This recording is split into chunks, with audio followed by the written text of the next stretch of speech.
नमस्कार। अब मैं आपको पाकिस्तान की मिस इन्फॉर्मेशन कैंपेन के बारे में अवगत कराऊंगी। पहला, पाकिस्तान ने यह क्लेम किया कि उसने अपने JF-17 से हमारे S-400 व ब्रह्मोस मिसाइल बेस को नुकसान पहुंचाया, जो कि बिल्कुल गलत है। दूसरा, उसका यह भी मिस इन्फॉर्मेशन कैंपेन था कि हमारी एयरफील्ड, जो कि सिरसा, जम्मू, पठानकोट, बठिंडा, नलिया और भुज में है, ये उसका मिस इन्फॉर्मेशन भी बहुत गलत है। तीसरा, पाकिस्तान के मिस इन्फॉर्मेशन कैंपेन के मुताबिक हमारे एम्यूनिशन डम्प्स जो चंडीगढ़ और बियास में है, उसका डैमेज हुआ, यह भी बिल्कुल गलत है।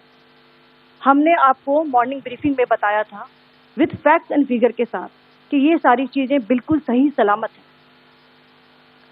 अब मैं आपको बताना चाहती हूँ कि पाकिस्तान के एक प्रेस कॉन्फ्रेंस में ये बात की गई थी कि उनके सीनियर मिलिट्री ऑफिसर्स, जो कि पूरी तरह से ये भ्रामक है और तथ्यों से दूर है, कि पाकिस्तान की ओर से ये झूठा आरोप भी लगाया जा रहा है कि भारतीय सेना ने मस्जिदों को नुकसान पहुंचाया। मैं इससे बिल्कुल स्पष्ट करना चाहती हूं कि India is a secular nation और हमारी सेना भारत के कॉन्स्टिट्यूशनल वैल्यूज की एक बहुत प्यारी झलक है। इंडियन आर्म फोर्सेस ने पाकिस्तान को बहुत भारी नुकसान पहुंचाया, उनके मिलिट्री इंफ्रास्ट्रक्चर्स को, चाहे वो लैंड एसेट्स हो या फिर उनके एयर एसेट्स। यही नहीं, इंडियन आर्म फोर्सेस ने पाकिस्तान की एयरफील्ड स्कर्दू, जकोबाबाद, सरगोदा और बुलारी को बहुत नुकसान पहुंचाया। इसके अलावा पाकिस्तान के air defence system, radar system, उनको भी एयर स्पेस में अनटेनेबल किया।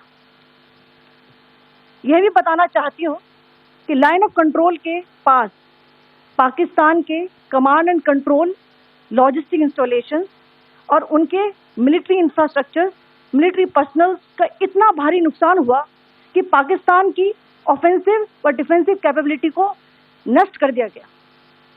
अंत में मैं फिर से ये बात दोहराना चाहूंगी, इंडियन आर्म फोर्सेस पूरी तरह से तैयार है, सतर्क है और भारत की संप्रभुता और अखंडता की रक्षा के लिए पूरी तरह से कमिटेड है। धन्यवाद। जय हिंद।